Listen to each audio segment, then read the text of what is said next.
Hello बच्चों, आज की वीडियो में हम स्पीड के बारे में जानेंगे। इसमें हम जानेंगे स्पीड स्पीड क्या होता है, उसके कितने टाइप्स होते हैं और स्पेशली एवरेज स्पीड और इंस्टेंटेनियस स्पीड के बारे में जानेंगे। तो आइए सबसे पहले जानते हैं कि स्पीड क्या होता है। तो एज यू नो कि speed of an object is defined as the distance travelled by an object in unit time in any direction. मतलब कि कोई भी ऑब्जेक्ट किसी यूनिट टाइम में जितना डिस्टेंस ट्रेवल करता है उसको हम स्पीड बोलते हैं। इसको ऐसे लिख सकते हैं, स्पीड बराबर क्या हो जाएगा, distance distance travelled by the body, यानी दूरी, कितना दूर वो चला है, कितना डिस्टेंस उसने कवर किया है, डिवाइड बाय टाइम, कितना टाइम उसने लिया है उस डिस्टेंस को कवर करने में। तो ये हो जाएगा स्पीड। ठीक है, स्पीड बराबर क्या हो जाएगा, डिस्टेंस अपॉन टाइम। यानी हम बोल सकते हैं speed is the rate of change of distance per unit time. कोई दिक्कत नहीं। अब इसके प्रॉपर्टीज के बारे में जाने या कैरेक्टरिस्टिक्स के बारे में जाने तो हम बोल सकते हैं कि स्पीड एक होता है स्केलर क्वांटिटी। कैसा क्वांटिटी होता है, स्केलर क्वांटिटी। इसका मतलब क्या होता है कि स्पीड के पास सिर्फ और सिर्फ डायरेक्शन है, कोई मैग्नीट्यूड नहीं होता है। और ये जीरो हो सकता है लेकिन कभी निगेटिव नहीं होगा। ये जीरो हो सकता है लेकिन कभी निगेटिव नहीं हो सकता। ठीक है, ये जीरो हो सकता है, पॉजिटिव हो सकता है, लेकिन निगेटिव नहीं हो सकता। इसका ऐसा यूनिट होगा मीटर पर सेकेंड और सीजीएस यूनिट होगा सेंटीमीटर पर सेकेंड। अब कई लोगों को पता नहीं कि यूनिट कैसे कैलकुलेट करते हैं। कुछ लोग पूछते हैं कि सर यूनिट कैसे हम पता करें। तो देख लो फॉर्मूला देखो, स्पीड बराबर क्या होता है, डिस्टेंस अपॉन टाइम। तो डिस्टेंस का यूनिट क्या होता है, ऐसा यूनिट मीटर, और टाइम का ऐसा यूनिट क्या होता है, सेकेंड। तो हम यहाँ से बोल सकते हैं कि स्पीड का यूनिट क्या हो जाएगा, ऐसा यूनिट मीटर पर सेकेंड। इसी तरह से किसी भी फिजिकल क्वांटिटी का आप यूनिट निकाल सकते हो, उसका अगर फॉर्मूला पता है तो। ठीक है, वही सीजीएस सिस्टम में बात करें तो डिस्टेंस को हम क्या चीज मेजर करते हैं, सेंटीमीटर में, और टाइम को सेकंड में। तो सीजीएस यूनिट में यूनिट क्या हो जाता है, सेंटीमीटर पर सेकंड, और ऐसे यूनिट में क्या हो जाता है, मीटर, यूनिट मीटर पर सेकंड। ठीक है, अब इसके डायमेंशन की बात करें तो डायमेंशन हो जाएगा, एज इसका यूनिट कितना है, मीटर पर सेकंड, तो डायमेंशन क्या होगा, एल टी माइनस वन। और अगर अच्छे से लिखना है तो हम यहाँ लिख सकते हैं एम का power zero, L T to the power minus one. ये हो गया स्पीड के बारे में। अब स्पीड के डिफरेंट पार्ट्स के बारे में जानते हैं। ठीक है, तो स्पीड के चार पार्ट्स होते हैं। पहला हो गया यूनिफॉर्म स्पीड यानी टाइप्स, दूसरा हो गया नॉन यूनिफॉर्म स्पीड, तीसरा हो गया एवरेज स्पीड, एंड फोर्थ हो गया इंस्टेंटेनियस स्पीड। तो सबसे पहले बात करते हैं यूनिफॉर्म स्पीड के बारे में। तो यूनिफॉर्म स्पीड में क्या होता है, ऑब्जेक्ट कवर्स इक्वल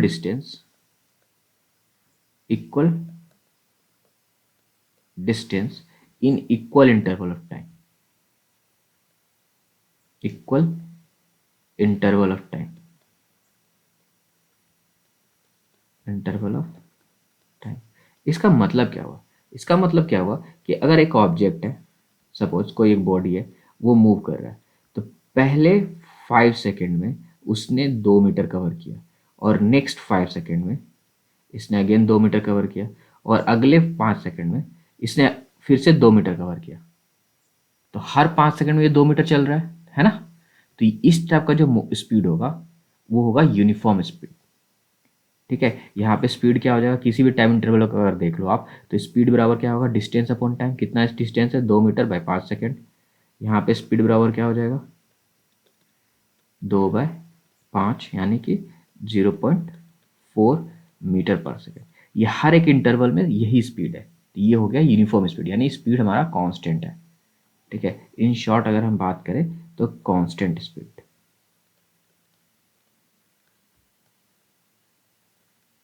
ठीक है, अब हम अगर नॉन यूनिफॉर्म स्पीड की बात करें तो नॉन यूनिफॉर्म स्पीड का मतलब क्या होता है कि ऑब्जेक्ट जो है वो अनइक्वल डिस्टेंस कवर करता है, unequal distance in equal interval of time, in equal interval of time. इसका मतलब क्या हुआ, इसका मतलब ये हुआ कि ऑब्जेक्ट अगर हम कोई बॉडी ट्रेवल कर रहा है यहाँ से, यहाँ मान लो, तो पहले 5 सेकंड में वो 2 मीटर चला, तो अगले 5 सेकंड में हो सकता है ये 3 मीटर जा रहा हो, अगले 5 सेकंड में ये हो सकता है 8 मीटर जा रहा हो। यानी कि स्पीड बढ़ रहा है, हो सकता है अगले 5 सेकंड में ये उससे कम जाए, ये 1 मीटर जाए, हो सकता है। तो ये हो गया एक नॉन यूनिफॉर्म स्पीड, यानी कि स्पीड कांस्टेंट नहीं है, variable speed. Variable speed, speed जो है वो फिक्स नहीं है, वो चेंज हो रहा है। ऑब्जेक्ट जो है डिफरेंट डिफरेंट स्पीड से मूव कर रहा है डिफरेंट डिफरेंट इंटरवल में, तो इस टाइप के स्पीड को क्या बोलेंगे, वेरिएबल स्पीड। ठीक है, ये दोनों स्पीड के टाइप क्लियर हो गए, uniform speed, non uniform speed. अब एवरेज स्पीड और इंस्टेंटेनियस स्पीड के बारे में बात करते हैं। तो पहले बात करते हैं एवरेज स्पीड के बारे में। एवरेज स्पीड क्या होता है? तो एवरेज स्पीड होता है अगर कोई ऑब्जेक्ट मूव कर रहा है, एक ए से लेके बी तक जा रहा है। मान लो कि आप जाते हो स्कूल, राइट, अपने घर से स्कूल जा रहे हो और जाते हो बस से। तो ऑब्वियसली बस जो जा रहे हो, बस से, बस जो स्कूल तक जाती है तो क्या वो सेम स्पीड से जाती है? नहीं ना। मान लो कि बस जा रहे हो आप, बस से एक एक रोड पे जा रहे हो, उसमें काफ़ी ट्रैफिक है, वहाँ मान लो आप V1 स्पीड से जा रहे हो। फिर उसके बाद थोड़ी दूर स्पीड जो है, डिस्टेंस है वो पूरा खाली है, रोड या सॉरी रोड पूरा खाली है, तो आपकी स्पीड उसने बढ़ा दी ड्राइवर ने, अब वो ये V2 स्पीड से जा रहा है। फिर अचानक से सड़क पे कोई आ गया या बच्चे आ गए या ट्रैफिक फिर से आ गया, तो फिर से स्पीड आपकी कम हो गई, मान लो वहाँ पे V3 हो गई, एंड एट द एंड आप उसके बाद एक V4 स्पीड से स्कूल पहुंचते हैं। तो यार डिफरेंट डिफरेंट इंटरवल में आपकी स्पीड जो थी बस की वो डिफरेंट डिफरेंट थी। ठीक है, पर अगर मैं पूछूं एवरेज कि आपका ओवरऑल टाइम कितना लगता है स्कूल जाने में, तो यू विल से कि ओके हमें हर दिन ऑलमोस्ट 20 मिनट्स 15 मिनट ऐसे एक अप्रॉक्सीमेट आप टाइम बता दें कि मैं 15 मिनट में स्कूल पहुंच जाता हूँ, हर दिन 15 मिनट में स्कूल पहुंच जाता हूँ, चाहे कैसा भी रास्ता हो, ट्रैफिक हो, ड्राइवर मुझे 15 मिनट में पहुंचा देता है। तो यहाँ पे ये, और ऑब्वियसली घर से लेकर के स्कूल तक का डिस्टेंस भी फिक्स है ना। तो वो डिस्टेंस भी हमारे, मान लो कि यहाँ से यहाँ का डिस्टेंस है x, ठीक है, और टाइम आपको हमेशा t लग रहा है। तो देखो डिफरेंट डिफरेंट सेक्शन में स्पीड अलग अलग है, लेकिन ऑन एवरेज जो स्पीड आ रही है वो क्या है, वो ऑन एवरेज जो बस वाला है वो आपको 15 मिनट में पहुंचा दे रहा है। तो यहाँ पे एक कांस्टेंट ऑन एवरेज स्पीड मिल जा रही है आपको, है ना। दो एवरेज स्पीड, दो जो डिफरेंट सेक्शन में स्पीड है वो चेंज हो रही है, लेकिन एक फिक्स्ड एवरेज स्पीड है बस की। ओके, तो यहाँ से हमें समझ में आता है कि एवरेज स्पीड बराबर क्या होता है, total distance by total time. यहाँ पर भी एवरेज स्पीड जो बस जा रही है उसकी एवरेज स्पीड कितनी होगी, टोटल डिस्टेंस घर से लेके स्कूल तक की आपकी डिस्टेंस है एक्स, तो x/t, और ये आ जाएगा v बार। एवरेज स्पीड को हम डिनोट करते हैं v बार से, v के ऊपर एक बार। ठीक है, अब ये जो v बार है इसकी वैल्यू v1 v2 v3 से किसी से वैल्यू से छोटा भी हो सकता है, किसी से बड़ा भी हो सकता है। जो सबसे बड़ा है उसे छोटा होगा, सबसे छोटा उसे बड़ा होगा, तो बीच में कहीं पे होगा। फाइन, और ये हो गया एवरेज स्पीड। क्लियर? तो एवरेज स्पीड का ये होता है फंडामेंटल फॉर्मूला। एवरेज स्पीड बराबर होता है total distance by total time. ये हमेशा याद रखना, कभी भी एवरेज स्पीड के बारे में पूछा जाए तो फंडामेंटल फॉर्मूला हमें यही है कि total distance travelled bye total time taken, हमें इस पर ही ध्यान देना है। क्योंकि इसके कुछ स्पेशल केसेस है वो हम देख लेते हैं। तो ये है केस वन। केस वन में क्या है कि हमारे पास जो बॉडी है वो 3 सेगमेंट में ट्रेवल कर रही है। ठीक है, 3 सेगमेंट में ट्रेवल कर रही है। It covers x1 distance in t1 time, x2 distance in t2 time, x3 distance in t3 time. यहाँ पे देखो क्या है, हर एक सेगमेंट का डिस्टेंस दिया हुआ है और हर एक सेगमेंट में कितना टाइम लग रहा है कवर करने में। तो हमें पता है एवरेज स्पीड बराबर क्या होता है, total distance by total time, and total distance कितना हो जाएगा, सभी डिस्टेंस का sum, x1 plus x2 plus x3 by t1 plus t2 plus t3। ठीक है, और ये हो जाएगा हमारा फॉर्मूला एवरेज स्पीड का। यहाँ पे देखो फंडामेंटल फॉर्मूला हमारा वही था, total distance by total time, but यहाँ पे डिफरेंट जो गिवन वैल्यूज थे उसके अकॉर्डिंग हमने उस फॉर्मूला को और सिंप्लीफाई कर दिया। फाइन, चलो अब दूसरा केस देखते हैं। इस केस में क्या है, सेकंड केस में, कि हमारे पास डिस्टेंस के साथ टाइम नहीं, डिस्टेंस के साथ वेलोसिटी, डिस्टेंस के साथ स्पीड दिया हुआ है। क्या दिया हुआ है, स्पीड। तो अब यहाँ पे सेगमेंट वही है, डिफरेंट सेगमेंट्स, हर एक सेगमेंट का डिस्टेंस है x1, इसका x2 और इसका x3। और इस पहले सेगमेंट पे ऑब्जेक्ट जो है v1 स्पीड से मूव कर रहा है, दूसरे सेगमेंट में ऑब्जेक्ट v2 स्पीड से मूव कर रहा है और तीसरे सेगमेंट में ऑब्जेक्ट v3 स्पीड से मूव कर रहा है। तो अब देखो हमें टोटल डिस्टेंस तो पता है, टोटल डिस्टेंस कितना है हमारे पास, टोटल डिस्टेंस कितना है x1 plus x2 plus x3, लेकिन हमें टोटल टाइम पता नहीं है, टोटल टाइम कितना होगा। तो हम यहाँ पे क्या करेंगे, मान लेते हैं कि पहले सेगमेंट में पहला जो जर्नी है, पहले जर्नी का जो पहला पार्ट है, पहला सेगमेंट ये x1 डिस्टेंस है, इसको कवर करने में t1 टाइम लग रहा है। सिमिलरली x2 को कवर करने में t2 टाइम लग रहा है और x3 कवर करने में t3। तो हमें पता है t1 बराबर क्या हो जाएगा, डिस्टेंस अपॉन स्पीड, यानी x1 अपॉन v1, यानी कि स्पीड बटा डिस्टेंस अपॉन स्पीड, डिस्टेंस बटा स्पीड। t2 कितना हो जाएगा, x2 button v2, and t3 कितना हो जाएगा, x3 अपॉन v3। फाइन। तो हमें पता है एवरेज स्पीड बराबर क्या होता है, total distance upon total time. तो टोटल डिस्टेंस कितना हो गया, x1 plus x2 plus x3, और इसको डिवाइड कर देंगे हम t1 plus t2 plus t3 से, t1 plus t2 plus t3, और ये वैल्यू आ जाएगा x1 plus x2 plus x3 divide by x1 by v1 plus x2 by v2 plus x3 by v3। ठीक है। अब ये जो फॉर्मूला हम डायरेक्ट यूज़ कब कर सकते हैं, ध्यान रहो, ये फॉर्मूला तभी यूज़ करेंगे जब डिस्टेंस और उस डिस्टेंस को कवर करने में, जो डिफरेंट सेगमेंट के डिस्टेंस को कवर करने में डिफरेंट स्पीड दिया हुआ हो, तभी हम इस फॉर्मूला को यूज़ करेंगे। अगर ये फॉर्मूला हमें याद नहीं होता है तो हमें वो फंडामेंटल फॉर्मूला याद ही है, टोटल डिस्टेंस और टोटल टाइम, उसका भी यूज़ करके हम कर सकते हैं। बट अगर हमें ये डायरेक्ट याद हो और सिचुएशन सेम हो तो काफ़ी हेल्पफुल हो जाता है डायरेक्ट कैलकुलेट करने में।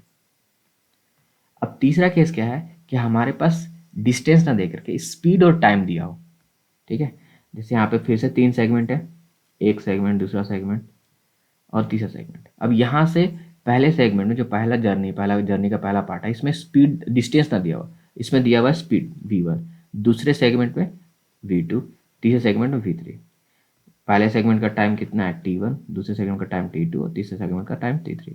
मतलब यहाँ इस तरह से दिया रहेगा ऑब्जेक्ट कि क्वेश्चन दिया रहेगा कि ऑब्जेक्ट जो है वो फर्स्ट जर्नी का जो पहला पार्ट है वो v1 स्पीड से ट्रेवल करेगा फॉर t1, या ऑब्जेक्ट है फिर v2 स्पीड से t2 टाइम तक चलता है, या एंड देन v3 स्पीड से t3 टाइम तक चलता है। तो टोटल तो एवरेज स्पीड निकालना है। तो यहाँ पे फिर हमें क्या होगा, टोटल डिस्टेंस हमें पता नहीं, तो टोटल डिस्टेंस बराबर क्या होगा, मान लेते हैं कि यहाँ का डिस्टेंस x1 है, इसका डिस्टेंस x2 और इसका डिस्टेंस x3। तो x1 बराबर क्या होगा, डिस्टेंस बराबर स्पीड इंटू टाइम हो जाता है, यानी v1 इंटू टी1। x2 बराबर क्या होगा, v2 इंटू टी2, और x3 बराबर क्या हो जाएगा, v3 इंटू टी3। अब अगेन एवरेज स्पीड बराबर क्या हो जाएगा, टोटल डिस्टेंस यानी कि v1 t1 plus v2 t2 plus v3 t3 divide by t1 plus t2 plus t3। ये हो गया हमारे एवरेज स्पीड का फॉर्मूला। ये कब यूज़ करेंगे, जब हमारे पास स्पीड दिया हो और टाइम दिया हो और हमें एवरेज स्पीड निकालना हो। ठीक है। तभी तक हमने 3 केसेस देखे। पहले केस में क्या था, डिस्टेंस और टाइम दिया हुआ था डिफरेंट डिफरेंट सेगमेंट का। दूसरे केस में क्या था, डिस्टेंस और स्पीड दिया हुआ था डिफरेंट डिफरेंट सेगमेंट का। और तीसरे केस में क्या हुआ कि हमें स्पीड और टाइम दिया हुआ है डिफरेंट डिफरेंट सेगमेंट का। ठीक है। और ये हर केस में हमने एवरेज स्पीड कैसे निकाली वो हमने देख लिया।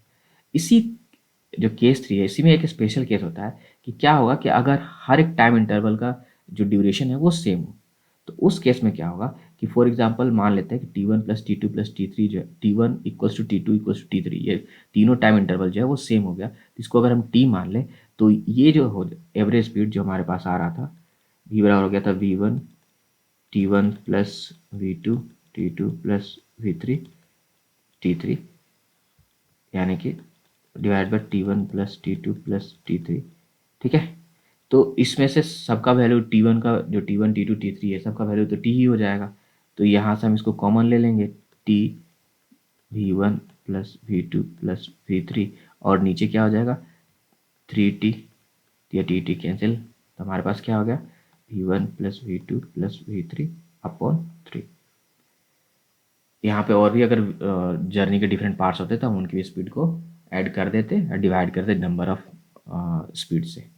अब लेकिन ये तभी स्पेशल केस वैलिड है जब हमें स्पीड और टाइम दिया हो और हर एक टाइम इंटरवल सेम हो। ठीक है, तो ये सारे थे एवरेज स्पीड के डिफरेंट केसेस। ठीक है, अब आते हैं कुछ क्वेश्चंस कर लेते हैं। तो इस क्वेश्चन को देखते हैं।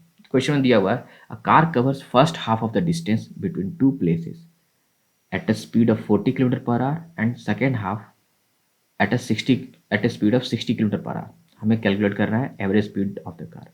क्वेश्चन क्या कह रहा है कि सपोज ये है पोजीशन ए और ये है पोजीशन बी।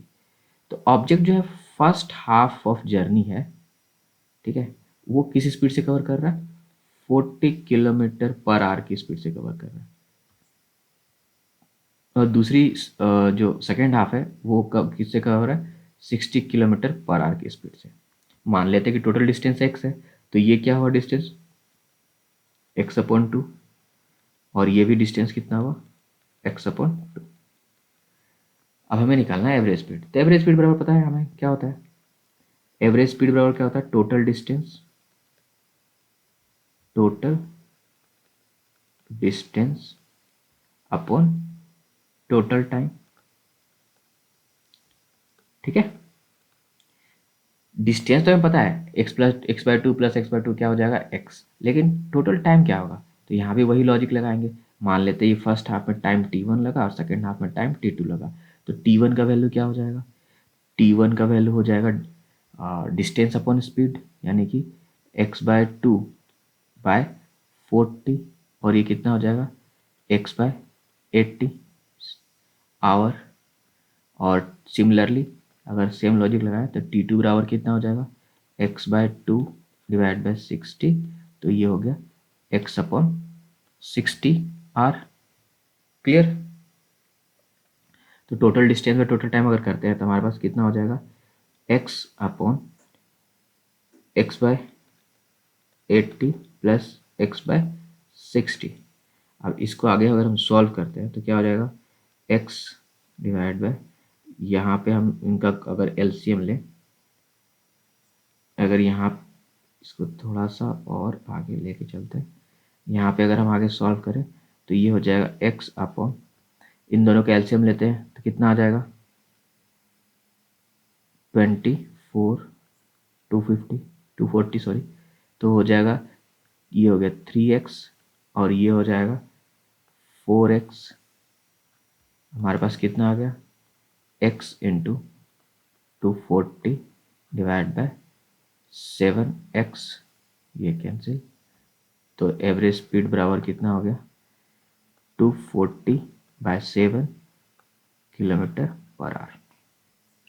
ठीक है, ओ ओ ओ 1 मिनट, यहाँ पे एक मिस्टेक हो गया। यहाँ पे होगा 120, 6 टू ज़ा 120, यहाँ पे आ गया 120, ये हो गया 120। तो ऑब्वियसली एलसीएम तो 240 होगा, बट यहाँ पे हो जाएगा 2 और यहाँ आएगा 5, इस जगह भी 5। इस टाइप के मिस्टेक्स होते रहते हैं, तो थोड़ा सा केयरफुल रहना कैलकुलेशन करते समय। ओके, माइनर मिस्टेक से भी आंसर गलत आ सकता है। सो 3x प्लस 2x 5x हो गया और x हमारा कैंसिल आउट हो गया यहाँ से। फाइन, तो 240/5 और इसको अगर हम करें तो ये कितना हो जाएगा? 4 5 ज़ा 20, ये हो गया 48 किलोमीटर पर आवर। ये हो गया हमारी speed, average speed. Okay, clear है?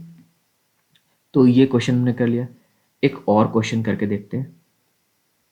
ये क्वेश्चन दिया हुआ है a particle covers half of its total distance with speed v1 and rest half of the distance with speed v2। It's average speed during the complete journey is. ये question भी almost similar है और ये mains 2011 का पूछा हुआ question है। तो इसमें भी क्या दिया गया? जब फर्स्ट हाफ ऑफ जर्नी है वो स्पीड v1 से ट्रेवल किया और नेक्स्ट हाफ ऑफ जर्नी जो है उसने स्पीड v2 से ट्रेवल किया। तो टोटल एवरेज स्पीड कितना हुआ? तो अगेन एवरेज स्पीड बराबर total distance by total time. Average speed बराबर टोटल डिस्टेंस, टोटल डिस्टेंस कितना हो गया? x। ठीक है, टोटल टाइम कितना हो गया? तो ये हो जाएगा x बाय 2v1 और ये हो जाएगा x बाय 2v2। ठीक है, अगर इसको हम आगे सॉल्व करें तो ये कितना हो जाएगा x upon x v two plus x v one upon 2v1v2। और इसको आगे फर्दर सॉल्व करें तो ये कितना हो जाएगा x into 2v1v2 divide by x v one plus v two. तो ये हमारा कैंसिल आउट एक्स एक्स, तो हमारे पास एवरेज स्पीड बराबर क्या आ गया 2v1v2 upon v1 plus v2। और हमारा कौन सा आंसर सही हो गया, ऑप्शन सी। ठीक है, तो ये था सारा एवरेज स्पीड के बारे में। अब बात करते हैं इंस्टेंटेनियस स्पीड के बारे में। तो इंस्टेंटेनियस स्पीड होता क्या है, तो इंस्टेंटेनियस स्पीड है the speed of a body at any instant of time और a particular position is called instantaneous speed. For example, एक बॉडी जो है या एक कार है वो ए से बी तक जा रही है। ठीक है, अब इस पूरे जर्नी में किसी एक पर्टिकुलर इंस्टेंट यानी कि इस पॉइंट पे मुझे उस कार की स्पीड पता करनी है, तो उस कार की स्पीड इस पर्टिकुलर पॉइंट पे जितनी होगी उसको कहेंगे इंस्टेंटेनियस स्पीड। फॉर एग्जांपल, आप में से कई लोग बाइक चलाते होंगे, स्कूटी चलाते होंगे, कईयों ने कार भी चलाई होगी। तो आप जब भी स्पीडोमीटर देखते हो तो उसमें एकदम एट दैट टाइम जो गाड़ी की स्पीड होती है वो बता रहा होता है स्पीडोमीटर हमारा। तो वो क्या बताता है, वो बताता है इंस्टेंटेनियस स्पीड, उस पर्टिकुलर इंस्टेंट पे स्पीड क्या है। और इंस्टेंटेनियस स्पीड का फॉर्मूला होता है हमारा इंस्टेंटेनियस लिमिट। इंस्टेंटेनियस स्पीड का जो फॉर्मूला होता है वो होता है limit del T tends zero del x upon del t. आप लोग लग रहा है कि ये है क्या, तो ऐसे समझो एवरेज स्पीड बराबर क्या होता है हमारा del x upon del t. अब ये टाइम इंटरवल अगर हम छोटा करते जाएं, डेल एक्स मतलब क्या हुआ चेंज इन डिस्टेंस, ये हो गया हमारा डेल एक्स। यहाँ से इस पॉइंट और इस पॉइंट ये मान के चलते हैं कि यहाँ से यहाँ का डिस्टेंस हो गया हमारा डेल एक्स। तो यहाँ से यहाँ तक जाने में जो लगेगा टाइम उसको कहेंगे डेल टी, है ना, कोई दिक्कत। अब ये जो ड्यूरेशन है ये जितना छोटा होगा उतना क्लोज हमें इंस्टेंटेनियस स्पीड मतलब इस पॉइंट का स्पीड हमें मिलेगा। ठीक है, उतना एक्यूरेट हमें इस पॉइंट का स्पीड मिलेगा। तो ये जो डेल टी अगर जीरो के बराबर आ जाए, मतलब जीरो के बराबर नहीं जीरो के करीब आ जाए, del T tends to zero मतलब almost zero but not equal to zero, तो वहाँ पे क्या होगा हमें जो ड्यूरेशन है डेल एक्स वो बहुत ही छोटा डिस्टेंस मिलेगा और उस बहुत ही छोटे डिस्टेंस को बहुत ही छोटे टाइम इंटरवल से हम डिवाइड करेंगे तो हमें उस पर्टिकुलर इंस्टेंट का स्पीड मिल जाएगा। और यही होता है इंस्टेंटेनियस स्पीड, और इसी का यही होता है limit del T tends to zero del x upon d t का। और ये हो जाता है बराबर d x upon d t, d x upon d t के। ठीक है, तो हम ये बोल सकते हैं कि इंस्टेंटेनियस स्पीड बराबर क्या होता है, इंस्टेंटेनियस स्पीड बराबर हम बोल सकते हैं कि ये होता है D x upon d T. ठीक है, कोई प्रॉब्लम, जहाँ पे एक्स पोजिशन है। अब एक क्वेश्चन देख लेते हैं। अब ये क्वेश्चन दिया हुआ है क्या है कि the distance covered by an object in metre is given by s is equals to 8 t to the power 3 minus 7 t to the power 2 plus 5 t. हमें फाइंड करना है speed at t is equal 2 second. तो ये basically हम instantaneous speed की बात कर रहे हैं कि 2 सेकेंड पे ऑब्जेक्ट का स्पीड क्या होगा अगर स्पीड टी टाइम के साथ इस तरह से वेरी कर रहा है। तो हमें पता है कि इंस्टेंटेनियस स्पीड बराबर होता है D x upon d t, और एस क्या होता है हमारा जो डिस्टेंस होता है वो वेरिएबल विथ टाइम। तो यहाँ पे एस है तो हम लिखेंगे d s upon d t, और ये कैलकुलेट करना है हमें कहाँ पे at t is equals to 2 second पे। तो हम इसको सॉल्व करते हैं d s upon d t अगर करते हैं हम तो हमारे पास क्या आ जाएगा 8 into 3t² minus 7 into 2t plus 5 यानी कि 24t² माइनस 14t प्लस 5। अब हमें यहाँ पे d s upon d t calculate करना है at t is equal to 5 second पे। तो हम यहाँ पे इस पूरे एक्सप्रेशन में हम टी का वैल्यू 5 सेकेंड पुट कर देते हैं तो क्या हो जाएगा 24 into 25 square minus 14 into 5 plus 5। Wait a minute, हमारे पास 5 क्यों आ गया? ये तो 2 सेकेंड है, ये हमारा 2 सेकेंड है।